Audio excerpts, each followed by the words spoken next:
kalau ada tindakan-tindakan ya pemerintah atau tindakan-tindakan kekuasaan atau tindakan-tindakan alat-alat kekuasaan yang tidak taat pada norma-norma yang ada ya, hak asasi manusia, apakah itu bukan kezoliman? Ya, kami tahu resiko melawan kekuasaan yang zolim itu ya akan dihadapkan pada anarkisme dari kekuasaan itu. Mungkin dikira begitu kami ditahan itu lalu ditetapkan tersangka, kami berhenti. Enggak, dan saya nggak protes itu, tersangkain aja itu. Iya. Beberapa hari kemudian saya demo lagi dengan teman-teman, nggak ada urusan, tangkap aja lagi. Ada semacam penghinaan terhadap gerakan mahasiswa kalau kita mau pakai istilah itu. Oke. Ya, ada penghinaan terhadap gerakan mahasiswa. Oke. Semacam tidak dianggap, jadi angin lalu. On your mind, bicara santai. Halo teman-teman semua, Assalamualaikum warahmatullahi wabarakatuh. Kembali lagi bersama saya Yusril Iza Mahendra di podcast Bicara Santai. Hari ini saya mau bicara santai dengan satu aktivis ya di Nusa Tenggara Barat yang sekarang udah go nasional nih. Nah, ini menjadi menarik menurut saya karena beberapa bulan yang lalu ya beliau ditangkap di Jakarta oleh pihak keamanan karena melakukan demonstrasi. Ini benar-benar aktivis, teman-teman. Saya sedang bersama dengan Bang Andi Kurniawan. Siap. Selamat sore, Bang. Bu Yusil, selamat sore. Oke, sehat Bang ya? Sehat, alhamdulillah. Jadi Bang Andi Kurniawan ini ada tambahan di belakangnya. Ya. Andi Kurniawan Sangyang. Sangyang, betul. Itu kira-kira Sangyang itu apa, Bang? Sangyang itu orang-orang yang tahu biasanya ditahu itu nama desa. Oke. Tapi kenapa itu biasa kita jadiin kebanggaan di nama dan lain-lain itu karena bagi kita di masyarakat Sangyang itu Sangyang itu satu entitas yang unik di masyarakat Bima. Oke.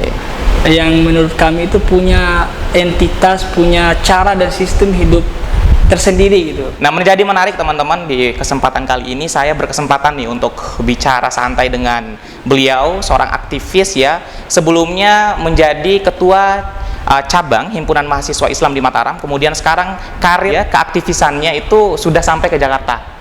Sekarang udah jadi pengurus besar di Himpunan Mahasiswa Islam di Jakarta. Kemudian Bang Andi sekarang sedang melanjuti studi S2 ya. di Jakarta, Universitas Pancasila. Kemarin Bang, banyak sekali kemudian muncul di beberapa media, khususnya dari teman-teman yang ada di cabang Mataram. Ya. Ada satu insiden nih yang kemudian saya juga sempat podcast dengan Ketua HMI cabang Mataram. Ya. Bicarain masalah penangkapan aktivis ya, termasuk Abang waktu itu. Ya. Nah, ini banyak yang nge-request Bang. Sebelum Bang Andi balik ke Jakarta katanya harus diwawancarai dulu itu Bang Andi. Gimana sih kondisinya waktu di Jakarta waktu itu ketika ditangkap, Bang? Jadi sebetulnya tidak terduga juga ya bahwa kita waktu itu yang melakukan aksi demonstrasi akan ditahan lah kira-kira. Oke. Kalau ditangkap mungkin kesannya kayak penjara aja gitu. Diamankan ya. Oke. Diamankan oleh pihak aparat kepolisian waktu itu Polres Jakarta Pusat. Ya. Jadi sebetulnya kita menyampaikan aspirasi atau protes terhadap ada proses penegakan hukum yang menurut kami banyak anomalinya. Yang kebetulan ada salah satu dari 5 orang yang diproses hukum itu, 4 orang itu adalah ada kader HMI. Oke. Maka kami turun atas nama aliansi kader HMI. Iya.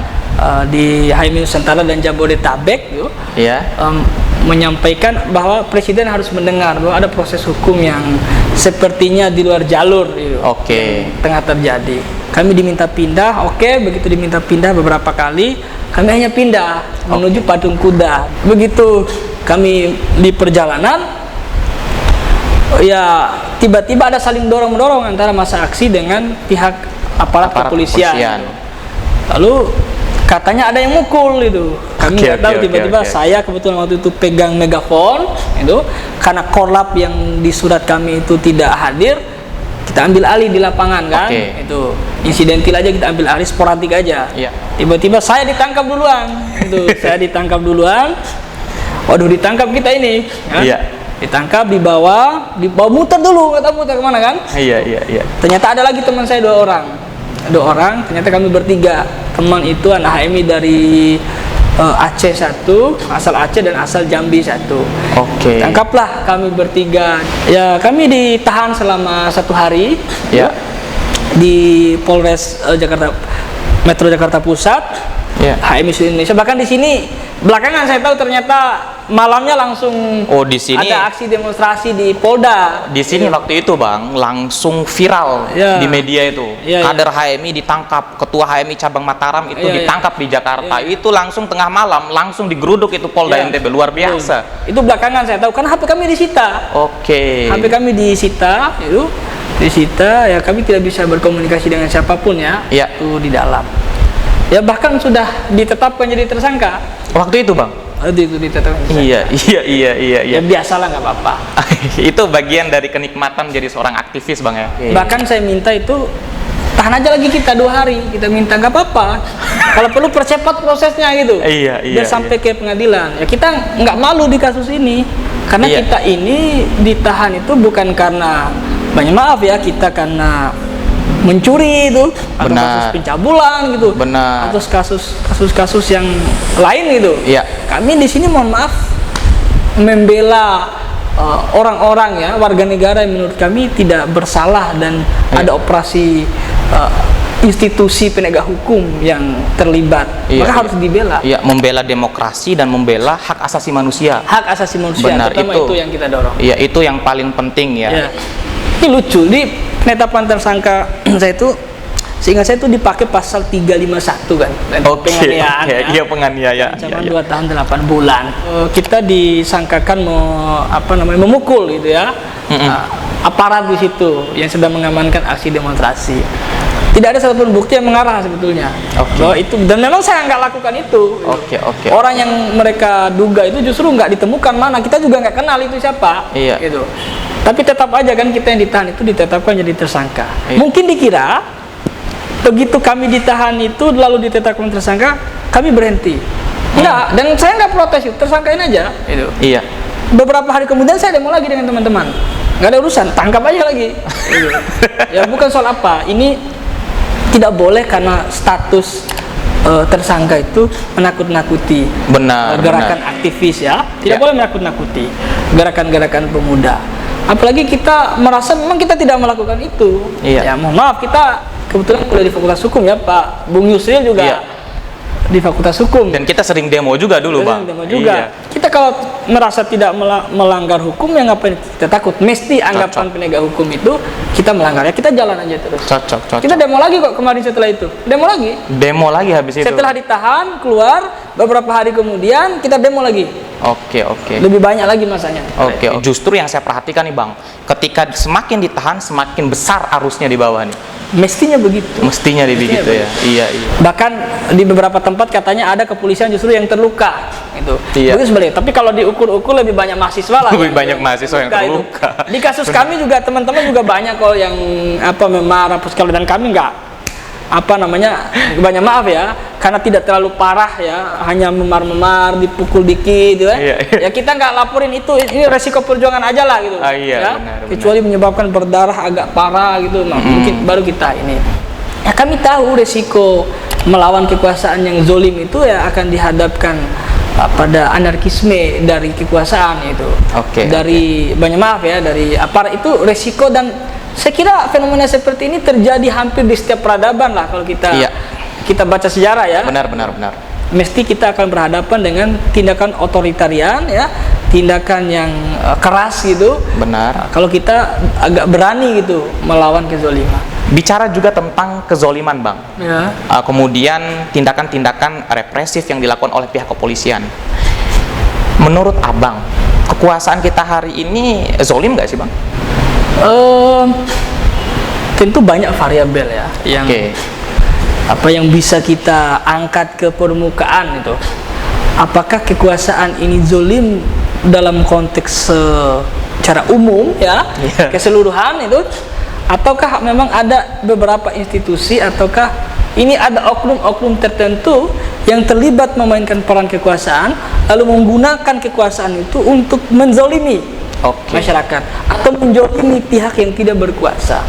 Nah, sekarang kita bisa lihat ya, beberapa aksi demonstrasi yang justru ditanggapi dengan represi. Kalau ada tindakan-tindakan ya pemerintah atau tindakan-tindakan kekuasaan atau tindakan-tindakan alat-alat kekuasaan, ya, alat-alat pemerintah seperti kepolisian, tentara dan lain sebagainya, ya, yang tidak taat pada norma-norma yang ada, ya, hak asasi manusia, apakah itu bukan kezoliman? Nah, itu tinggal teman-teman di podcast Bicara Santai itu yang menilai itu kezoliman atau enggak. Kezoliman, ya, biar publik yang menilai itu. Benar. Karena begini, begitu kita yang bicara menjustifikasi itu, katakanlah orang bisa anggap, oke, kita biasa aja itu. Iya. Tapi publik atau di beberapa kelompok yang lain bisa menganggap itu sebagai sesuatu yang berlebihan. Mungkin para buzzer ya, kan kita nggak tahu nih para buzzer. Ya, pendukung pemerintah dalam tanda kutip ya. Gitu. Ya bisa saja itu mereka anggap itu berlebihan, lalu menganggap kita ini hanya memframing itu, menjustifikasi itu. Nah, kalau kita membeberkan satu fakta-fakta terkini ya, kondisi-kondisi terkini tentang situasi kebangsaan kita, situasi kedaerahan kita, maka biarkan publik yang menilai. Karena begitu publik yang menilai, akan ada gerakan yang bahkan tanpa diperintah, tanpa diminta, akan ada gerakan sporadik. Nah, itu yang kita tunggu itu. Kita sampaikan fakta-faktanya, situasinya, nah publik yang akan menilai. Nah, kita jemput nanti apa respon publik. Oke. Tugas intelektual adalah menjemput apa yang menjadi respon publik. Sehingga dikemas menjadi sebuah narasi agar kemudian kekuasaan diketok kepalanya. Kalau salah. Itu harus diketok kepalanya kalau salah. Karena bagaimanapun demokrasi itu kan dari rakyat, oleh rakyat, dan untuk rakyat. Nah, sekarang kan kondisinya dari rakyat untuk kekuasaan, untuk oligarki, kan rakyatnya udah nggak ada. Kemudian Bang, yang menarik juga bicara tentang dunia aktivis nih, kemudian masalah penangkapan dan lain sebagainya. Melihat insiden itu Bang, kemudian kita komparasikan dengan harapan para aktivis untuk terus melakukan pergerakan ke depan, itu seperti apa Bang? Jadi sebetulnya sekarang ini miris ya di gerakan kita ya, gerakan aktivis ya, termasuk mungkin otokritik ya di kelompok kita ya. Termasuk saya kebetulan saat ini masih aktif ya di Himpunan Mahasiswa Islam gitu. Nah, memang saat ini gerakan mahasiswa itu menurut saya tergembosi dari berbagai sisi ya. Berbagai sisi. Bayangkan sekarang ini ada isu-isu besar ya. Ada persoalan besar yang sedang dihadapi oleh bangsa ini. Isu hutang luar negeri, terus belum lagi soal kita di 2024 ya, bahkan itu sudah ditetapkan akan menghadapi pemilu 2024. Anggaran pemilu itu saat ini terbesar sepanjang sejarah, ini 76,6 triliun, dikoreksi ya kalau salah, tapi paling besar sepanjang sejarah. Kita akan pemilu serentak di 2024. Maka sekarang ini banyak PLT kepala daerah, banyak problem lagi nih. PJ bahasa PJ itu sebanyak 200 lebih di seluruh Indonesia, itu seluruh dunia, itu mungkin ketawa dengan kondisi itu Bang. PJ itu yang bahayanya, PJ itu adalah akan memimpin daerah ya selama hampir 2 tahun ya. Memimpin 2 APBD, maksudnya 2 anggaran ya, tahun anggaran ya. Itu akan dikelola atau dipimpin oleh orang yang tidak mendapat mandat rakyat. Apalagi maaf itu sekarang banyak isunya naik itu diisi oleh pejabat dari ada kaitan dengan kepolisian, ada kaitan dengan TNI gitu. Nah, maka muncullah isu ini, bagaimana kita kan udah supremasi sipil gitu, kenapa ada supremasi militer lagi? Nah, ini pengembalian masa Orba nih kayaknya nih. Ya, kan potensial itu menimbulkan diskursus yang seperti itu. Sebetulnya mestinya bayangan saya itu mestinya gerakan itu akan lebih besar, mestinya ya itu. Tapi itu tidak terjadi. Bahkan kalau ada gerakan mahasiswa itu, kalaupun itu terjadi 1 kali, gitu. Ya, 1 kali, tidak berkesinambungan. Nah, ini kan kita perlu otokritik nih di gerakan kita kelompok-kelompok mahasiswa. Benar. Bisa dilihat juga terjadi fenomena dualisme ya. Di banyak organisasi. Banyak itu di BEM misalnya itu. Di organisasi kepemudaan juga begitu banyak fenomenanya, terjadi perpecahan gitu. Nah, saya kira kita kelompok aktivis itu harus mulai membangun dialektika, mencari titik persamaan gitu. Ya, kita harus ketemu di mana. Betul, kita punya platform yang berbeda ya antara kelompok mahasiswa. Di daerah-daerah punya suku yang berbeda ya, punya ide yang berbeda. Tetapi kita mesti cari sebagaimana dulu para pendiri bangsa itu sepakat ya dengan Pancasila. Itu kan mereka cari titik persamaannya. Kenapa ada NKRI itu? Gitu. Iya. Kalau dicari titik perbedaan-perbedaannya nggak akan jadi bangsa ini. Gitu. Benar. Maka kita harus hidupkan diskursus itu. Kita harus cek ini kenapa terjadi pembelahan itu. Iya. Di tingkat mahasiswa ini sudah sangat akut lah kalau menurut hemat saya. Benar. Saya juga sih perhatikan Bang, ada semacam tradisi yang hilang di bangsa kita. Iya. Kalau Abang bilang tadi, founding persons kita, founding parents kita dulu itu membangun dan meramu bangsa ini melalui dialektika pikiran. Jadi dibangun berdasarkan pikiran. Nah sekarang pemerintah itu takut dengan pikiran. Nah kondisinya kan seperti itu Bang. Buktinya adalah penangkapan, pembatasan aktivis, RUU KUHP yang baru, Undang-Undang ITE itu digunakan sebagai pasal-pasal karet yang selalu menghantui dalam tanda kutip para aktivis. Kalau menurut Abang nih, antara pasal Undang-Undang ITE kemudian banyaknya kasus penangkapan terhadap aktivis atau menghalang-halangi daya kritis itu bagian dari pelemahan gerakan mahasiswa atau seperti apa? Oh iya jelas. Oke. Itu bagian itu. Dan menurut hemat saya memang ada skenario itu, entah siapa ya melakukan itu ya. Memang ada skenario itu, bagaimana caranya supaya ya gerakan mahasiswa itu menjadi tidak sekuat dulu. Kita bisa lihat ya sekarang, walaupun teman-teman sekali itu besar misalnya, kayak di sini di Udayana, di kantor gubernuran atau di Istana Negara, itu sekali turun itu besar itu, tapi banyak kok tidak berdampak. Contohnya misalnya diprotes oleh teman-teman, undang-undang KPK tetap disahkan sampai misalnya sekarang. Kan? Benar. Ya, banyak undang-undang yang soal minerba misalnya tetap jalan. Benar. Jadi ada gerakan ya yang memprotes ya, yang mengingatkan pemerintah, tapi kok kelihatan pemerintah tetap jalan terus. Ada semacam penghinaan terhadap gerakan mahasiswa kalau kita mau pakai istilah itu. Ya, ada penghinaan terhadap gerakan mahasiswa. Semacam tidak dianggap. Jadi angin lalu. Nah kan kalau saya kenapa itu terjadi? Karena kita nggak solid. Gerakan kita itu tidak terkonsolidir dengan baik, tidak terkanalisasi dengan baik. Karena tadi itu beda-beda itu perpecahan itu. Mereka datang dengan kepentingan yang berbeda-beda. Maka sekarang kita harus mulai duduk bareng mencari titik persamaan.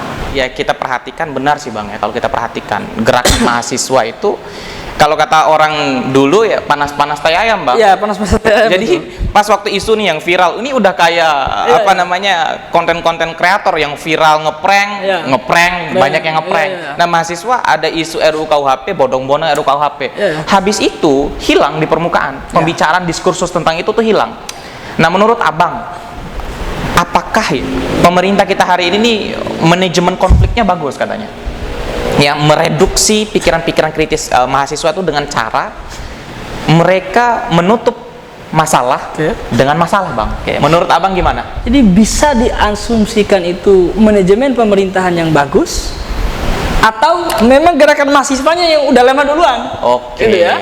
Itu bisa aja itu. Ya dua hal yang harus kita perhatikan sama-sama. Apakah itu memang manajemennya bagus atau memang kita udah keropos? Gitu. Karena walaupun manajemennya bagus kita nggak keropos. Makanya itu menurut hemat saya itu kita perlu agak memodifikasi gerakan kemahasiswaan. Ini menarik nih Bang. Gimana tuh Bang? Kita perlu memodifikasi. Kalau dulu gerakan mahasiswa itu adalah pure di jalanan, ya, aksi massa di jalanan. Siap. Dan itu terbukti efektif dulu ya. Sekarang itu kita disebut dengan generasi milenial. Iya. Oke, gerakan mahasiswa memang harus tetap jalan. Cocok. Pressure terhadap kekuasaan, pressure terhadap rezim di jalanan itu harus tetap dilakukan. Untuk menunjukkan visi. Oh, ini barang ada loh. Tetapi di media sosial, di mana orang publik itu akan lebih banyak menjangkau ide-ide apa yang harus kita lakukan, itu harus ada. Karena kalau kita tidak kuasai itu, nanti yang lain yang kuasai. Saya kasih contoh. Waktu demo demo KUHP, demo Undang-Undang KPK, demo banyak isu. Yang muncul itu bukan tuntutan mahasiswa, bukan substansinya. Yang muncul itu meme-meme yang menurut saya kurang enak disebut lah ya. Saya nggak bisa sebut. Saya sebutin Bang. Daripada minta 3 periode, naikin aku 3 ronde kan. Misalnya kayak gitu. Ya, misal gitu kan. Saya lihat itu begitu viral, lalu membuat gerakan mahasiswa itu oleh publik. Oh, apa sih mahasiswa ini gitu? Gerakan teman-teman mahasiswa ini kok ini yang dilakukan? Padahal bukan itu. Ya kita juga bisa cek, jangan-jangan itu bukan mahasiswa juga yang pasang-pasang pamflet apa segala itu kan, itu di pinggir jalan yang pegang-pegang. Yang bawa posternya kayak gitu ya. Poster-poster itu jangan itu juga ya kalau saya pakai kecurigaan saya mungkin itu juga disusupi misalnya. Tetapi poinnya bukan situ. Poinnya itu adalah kita selain menguasai jalanan juga harus menguasai jagat media sosial. Jagat digital ini juga harus dikuasai oleh kelompok mahasiswa. Kenapa? Karena justru ini akan lebih efektif. Resonansinya terhadap publik itu lebih tinggi. Karena sekarang kita ini masyarakat media sosial itu. Era masyarakat media sosial. Itu sangat berpengaruh. Banyak kok kebijakan-kebijakan itu yang berubah karena gerakan-gerakan media sosial. Seperti tadi yang kita diskusikan di awal sebelum podcast ini. Banyak proses penegakan hukum, mandek, orang datang laporan ke aparat itu, tetapi itu tidak jalan. Tapi begitu viral di media sosial, masuk di YouTube, di Facebook, ya, di Instagram dan lain-lain, baru itu proses berjalan dengan kita normal. Bisa tunjukkan itu kalau ditanya. Nah, artinya kan ini tanda bahwa memang harus ada modifikasi gerakan. Selain jagat jalanan itu dikuasai, medan jalan itu dikuasai oleh mahasiswa, media sosial itu harus dikuasai. Mestinya bisa. Karena kenapa? Yang melek teknologi itu sebenarnya generasi kita ini gitu, generasi milenial dan sebagainya. Mestinya kita bisa kuasai, tapi nyatanya itu belum dikuasai oleh gerakan mahasiswa. Artinya podcast Bicara Santai ini salah satu medan perjuangan anak muda berarti nih, Bang? Ya, saya kira ini forum yang menarik ya menurut saya dan harus didukung ya untuk menyuburkan gerakan mahasiswa. Termasuk tadi itu mungkin ini menjadi media, menjadi titik persamaan yang saya sebutkan tadi, menyatukan gerakan-gerakan teman-teman. Nah, itu teman-teman di podcast Bicara Santai yang disampaikan oleh Bang Andi itu benar banget bahwa podcast Bicara Santai ini adalah salah satu ruang perjuangan anak muda. Jadi kalau di jalan raya, perjuangan jalan raya nggak maksimal, maka perjuangannya itu harus melalui podcast supaya narasi besar dari anak muda itu bisa dibaca oleh publik. Kadang kan gini, Bang, kalau mahasiswa itu demo di jalan saja misalkan, kan yang didengarkan cuma orasi. Ya kita tahu lah megafon atau apa kan cuman sepintas lah lewat gitu sama publik. Artinya publik tidak diberikan gambaran tentang apa sih yang diperjuangkan oleh mahasiswa. Iya kan seperti itu akhirnya. Nah, itu juga yang menurut saya kemudian mendegradasi kepercayaan publik terhadap pergerakan mahasiswa. Poin yang ingin saya sampaikan itu tadi, kita mesti memodifikasi itu. Kuasai jagat media sosial. Kuasai jagat media sosial, itu pesan yang dalam dari Bang Andi ya, Bang Andi Kurniawan Sangyang kepada kita semua. Menarik juga, Bang, ketika kita bicara tentang dunia aktivisme, kritik kita kepada pemerintah. Saya ingin mempersempit nih, Bang. Kan tadi itu agak luas kita bicarain tentang dunia aktivisme. Saya mempersempit sedikit. Kalau di himpunan mahasiswa Islam, kayak gimana, Bang? Komitmennya untuk memastikan bahwa pergerakan ini bisa maksimal tersampaikan kepada kekuasaan. Yang pertama saya mau garis bawahi dulu bahwa saya tidak bisa di saat ini tidak bisa memiliki kapabilitas untuk bicara mewakili HMI karena ada ketua umumnya gitu. Karena di PBHMI itu saya di Wabendum ya, di PBHMI. Tetapi secara spesifik ya, komitmen HMI itu jelas. Komitmen mengawal keislaman dan keindonesiaan sebagai dua hal yang tidak dapat dipisahkan.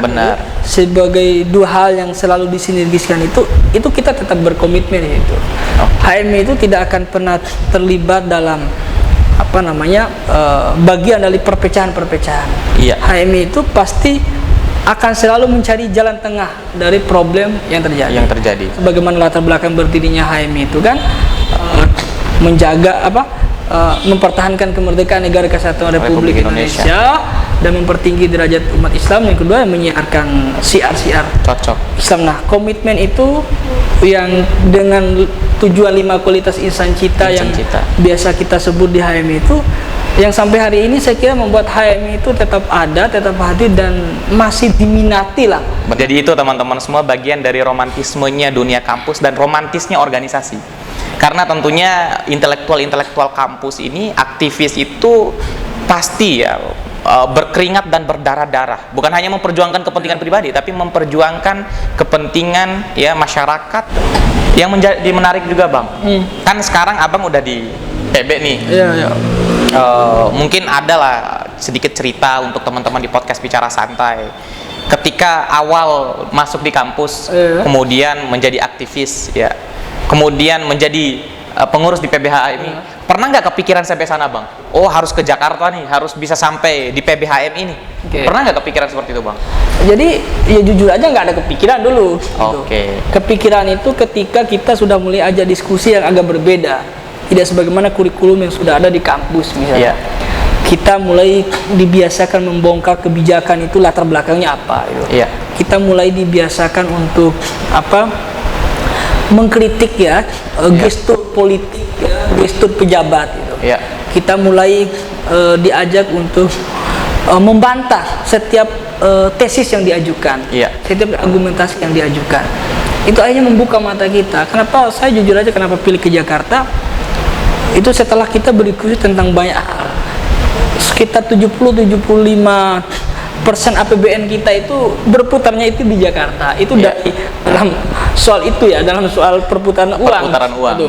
Tapi kebijakan kita itu hampir seluruhnya itu digodok, diurus, diputuskan di Jakarta. Selain ini saya punya urusan pribadi soal kuliah misalnya, soal karir, kebetulan saya pengen nanti di profesi advokat rencananya kan gitu. Tetapi juga sepertinya mempengaruhi kebijakan itu akan lebih berdampak kalau kita itu berada di ibu kota lah. Minimal kita bisa merasakan atmosfernya bang atmosfernya Kalau di Jakarta, kalau di sini kan kita cuma lihat headline beritanya aja, tapi kalau di sana kita merasakan tuh atmosfernya seperti apa. Kadang-kadang termakan berita. Kadang-kadang kita termakan berita kalau di daerah nih bang Jadi ini menjadi menarik teman-teman semua. Tapi ujung dari perjuangan aktivis, ujung dari perjuangan seorang intelektual kampus adalah bagaimana memastikan masyarakat hari demi hari semakin baik, dan yang paling penting adalah keadilan didistribusikan secara menyeluruh kepada seluruh rakyat Indonesia. Sebelum kita masuk di segmen akhir nih bang, sebenarnya masih banyak yang ingin kita bicarakan di podcast momen kali ini, tapi ya kita mungkin ketemu dah di momen selanjutnya karena udah hampir 1 jam kita nge-podcast. Nggak terasa juga. Nggak kerasa bang. Terakhir nih bang, mungkin ada harapannya untuk teman-teman yang baru masuk di perguruan tinggi atau sekarang menempa karir kemahasiswaannya di organisasi untuk bagaimana mereka terus konsisten memperjuangkan kepentingan masyarakat. Yang pertama itu saya ini juga masih belajar Saya ini dalam posisi juga masih belajar, masih berstatus aktivis. Tapi dengan sekitar mungkin beraktivis ini 8-9 tahun barangkali ada yang saya lewati yang bisa kita sama-sama bisa bertukar pengalaman gitu. Nah menurut hemat saya saat ini tidak usah takutlah teman-teman dikekang dijadikan tersangka misalnya karena menyampaikan aspirasi. Di kampus-kampus misalnya ada kebijakan kalian tidak boleh, dulu ada tuh waktu awal di kampus kita kan, nanti semester 3 baru boleh masuk organisasi misalnya. Benar. Nggak boleh ikut ini, bahkan beberapa, dan saya bisa buktikan beberapa misalnya ada oknum pendidik misalnya yang menyampaikan nggak usah ikut organisasi, kalian fokus kuliah aja, wisuda cari kerja misalnya. Saya kira tidak usah terlalu termakan dengan langkah-langkah atau omongan-omongan yang demikian. Kenapa? Karena kita adalah pemilik masa depan kita sendiri. Itu keyakinan saya. Pada waktunya banyak maaf, kelompok-kelompok yang saat ini kita anggaplah tua dalam tanda kutip juga akan berakhir masanya. Nanti itu akan ada masanya kita. Benar. Nah, begitu datang masanya kita belum siap itu. Kita belum pernah menempa diri di organisasi, kita belum pernah menempa diri berdialog dengan baik dengan teman-teman, berinteraksi dengan kelompok masyarakat lain. Misalnya saya di HMI mesti rata-rata orang Islam tapi dengan berbagai kelompok. Ada orang NU, ada orang Muhammadiyah, ada orang Nahdlatul Wathon gitu. Ada orang Persis dan lain sebagainya. Seluruh kelompok itu ada di himpunan, begitu juga organisasi-organisasi yang lain. Saya aktif di BEM, di DPM, teman-teman Yusril juga dulu aktif di BEM. Itu kan berbagai kelompok gitu. Maka menurut saya itu akan membuat kaya batin kita gitu. Sehingga kita agak terbiasa mendapat amanah menurut saya mengelola seluruh kemungkinan. Jadi pesan pertama itu menurut saya nggak usah takut lah, karena pada waktunya kita akan menemukan jalan sendiri. Itu keyakinan saya, itu satu. Yang kedua, di gerakan mahasiswa sekarang kita harus mulai diskursus, kita harus cari persamaan. Harus cari persamaan kita, karena menurut saya ini bahaya kalau ini berlangsung lama gerakan kita semua serampangan, tidak ada yang berkesinambungan, tidak terkanalisasi dengan baik ya kelompok-kelompok mahasiswa ini, maka akan dengan mudah kenaikan harga ya negara salah urus ini akan semakin berlanjut itu. Nah, saya kira kita kelompok aktivis itu harus mulai interaksinya harus lebih intens. Berdiskusi, mencari persamaan. Saya tertarik ya dengan statement Bang Andi tadi bahwa masa depan itu kita yang menentukan. Saya percaya satu quotes Bang, bahwa masa depan itu tidak ditentukan oleh orang lain, tetapi masa depan itu ya kita yang membuatnya, kita yang menentukannya. Jadi yang menentukan masa depan kita baik atau tidak itu apa yang kita lakukan sejak sekarang. Jadi kita meniti terus anak tangga menuju masa depan. Nah, ini menjadi sesuatu hal yang sangat luar biasa. Teman-teman semua di podcast Bicara Santai ini dapat banyak ilmu nih. Kalau di SKS kan ya, kalau saya SKS kan ini mungkin ada 5 SKS nih Bang. Bisa belajar juga. Saya belajar juga di podcastnya Pak Yusril kan. Siap. Nanti jangan kapok lah mampir di podcast Bicara Santai Bang. Siap. Oke teman-teman semua, sebelum saya akhiri podcast ini Bang, ada satu souvenir dari podcast Bicara Santai untuk Abang sebagai bentuk terima kasih kami karena bersedia untuk berbagi pikiran, berbagi informasi, dan yang paling penting berbagi pengalaman Bang. Terima kasih juga lah sudah diundang kan, kita bisa menyampaikan unek-unek lah. Jadi ini Bang, souvenir dari podcast Bicara Santai. Jadi teman-teman di podcast Bicara Santai, kalau mau pesan souvenir seperti ini, jangan lupa hubungi kontak person yang saya cantumin di video konten ini. Dan ini bentuk terima kasih kami untuk Abangda ya karena bersedia mampir di podcast Bicara Santai. Mudah-mudahan Abang nggak kapok lah mampir di podcast Bicara Santai. Keren ini. Oh siap. Oke teman-teman semua, saya Yusril Iza Mahendra bersama dengan seorang intelektual kampus, seorang aktivis yang sampai detik ini terus mengabdikan diri untuk masyarakat, Bang Andi Kurniawan Sangyang, menyampaikan salam hormat. Mudah-mudahan kita selalu sehat dalam berpikir dan selalu sehat untuk terus memperjuangkan kepentingan masyarakat. See you next time, sampai jumpa di podcast selanjutnya. Wassalamualaikum warahmatullahi wabarakatuh. Waalaikumsalam. Makasih banyak Bang. Siap. Makasih. Siap.